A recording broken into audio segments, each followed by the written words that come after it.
Queridos, em Deuteronômio 6, nós temos um texto, Deus repetindo para os pais judeus, que eles deveriam inculcar, repetir, passar, orientar seus filhos, para que eles entendessem lá no futuro que Deus é o único e verdadeiro Deus, para amar ao Senhor de todo o coração, de toda a alma e de todas as forças. Esse seria o legado que os pais judeus deixariam para seus filhos. O que vocês acham que os seus filhos estarão falando num futuro sobre vocês como cristãos? É fundamental o que eles estão recebendo agora e o que vocês estão passando para ele agora. Nós estamos deixando marcas espirituais ou somente profissões e preparação para essa terra para os nossos filhos? A profissão é importante, a preparação é importante, tudo isso é importante.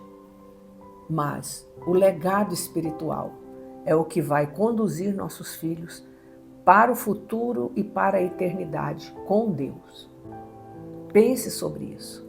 A pais que faz tudo pelos filhos. A pais que coloca como prioridade a faculdade e a profissão que esse filho terá. Isso é bom, isso é importante, para enquanto ele estiver na terra, enquanto ele estiver aqui. Mas a nossa vida não se resume a esta terra, a estarmos aqui. Quais são as experiências que nós temos tido com Deus que têm marcado os nossos filhos? E Deus fala isso porque o povo já havia passado ali pelo deserto e iria entrar na terra prometida, né?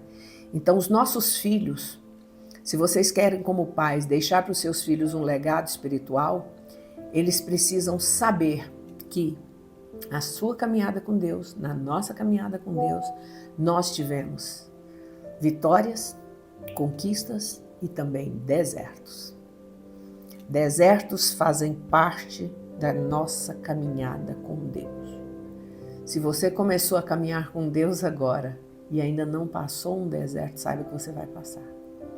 E Deus não leva ninguém ou não permite deserto na vida de ninguém para matar você. Depois, no final de tudo, ele fala que ele provou o povo judeu para ver o que é que estava realmente no coração deles. Então, nossos filhos precisam saber que nas nossas conquistas é maravilhoso. É hora de comemorar. Diante da vitória, a nossa fé se comprova. Mas quando é que o processo de fé foi visto pelos nossos filhos, foi constatado pelos nossos filhos? Durante o deserto, durante os momentos difíceis, Então eles precisam saber disso. Nós celebramos vitória e no deserto nós temos a prova da fé. O que comprova que você é fiel a Deus, que você tem fé, que você não nega, é exatamente a hora da provação. Como é que nós estamos lidando com um período de escassez, com tempo de escassez. Deserto é tempo de dependência total de Deus.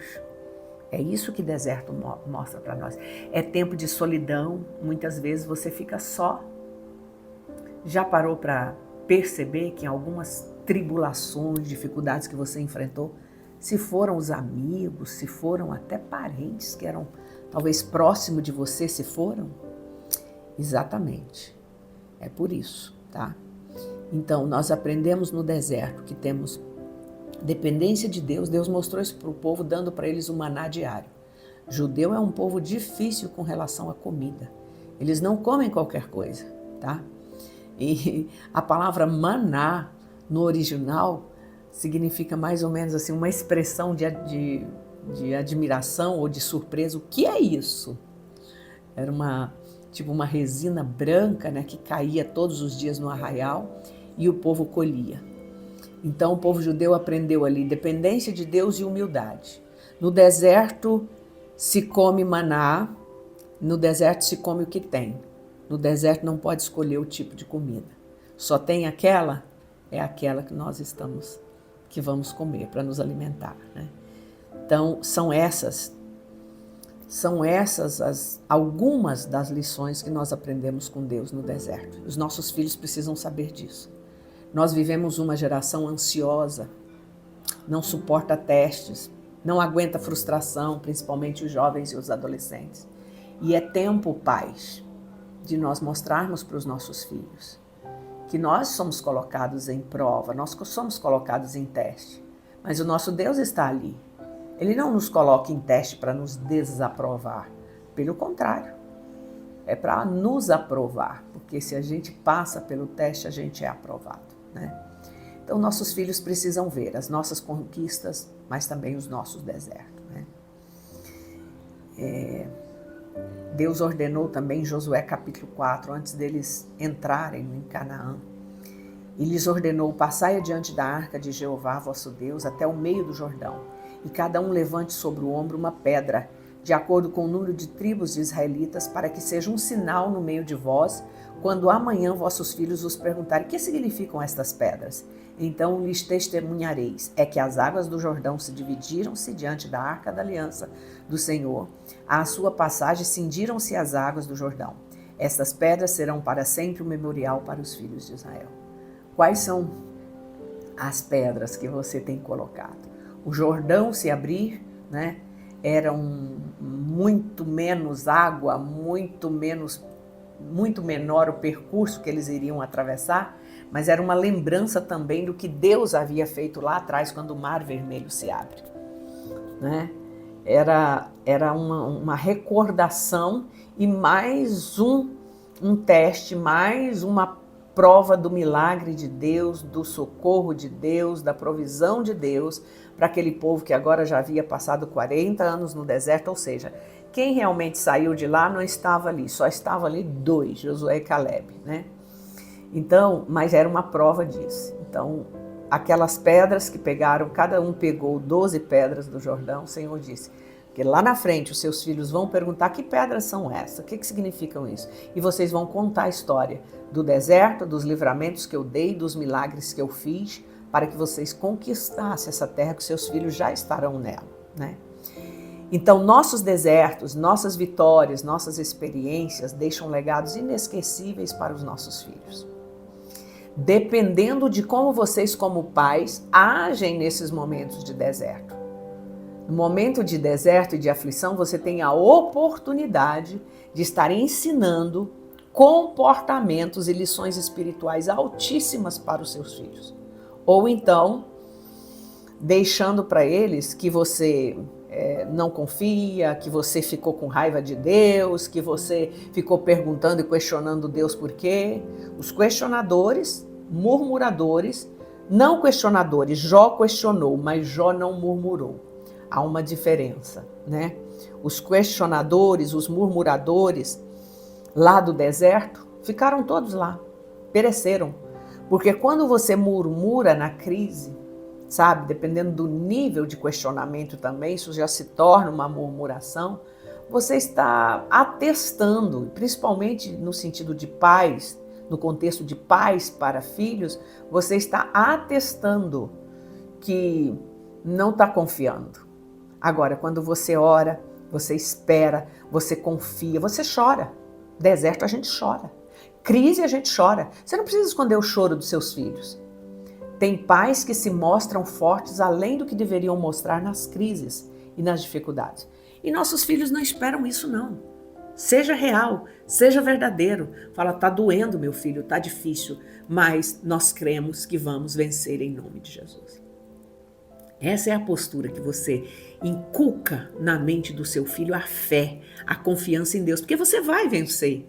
Deus não vai deixar você perecer.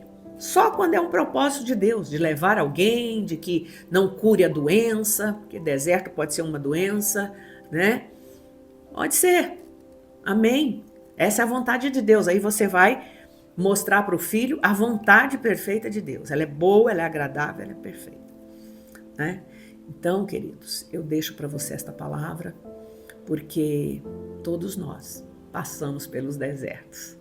Mas passar no deserto com Deus é totalmente diferente. Deserto com Deus é olhando para a terra prometida. Deserto sem Deus é colocando a cabeça na areia e dizendo assim, não tem solução para mim. Então, você que está no deserto, mas está com Deus, pode confiar. Terra prometida está lá na frente. Pode olhar para o alto, pode olhar para frente, que você vai atravessar. Eu sempre, nas minhas crises, eu procuro trazer ao meu cérebro, à minha mente, vai passar. Vai passar. E eu sou uma pessoa que tenho dificuldade, eu penso muito, meu temperamento me faz pensar muito. Às vezes os pensamentos voltam, eu fico me questionando porque eu estou na crise, né? Se foi culpa minha. Não, Deus, eu nunca coloco culpa em Deus de crise nenhuma, nunca. Já passou essa fase, isso foi na minha imaturidade espiritual. Hoje não, eu avalio. Tem crise que realmente é permissão de Deus, mas tem crise que foi talvez nós que não nos cuidamos, não a percebemos, não percebemos que poderíamos entrar numa crise, né? Existem todas essas diferenças que nós temos que olhar. Então deixo para você esta palavra, que o Espírito Santo possa aplicá-la no seu coração e que você deixe para os seus filhos um legado espiritual de fé, de esperança e de confiança irrestrita no seu Deus. Deus te abençoe.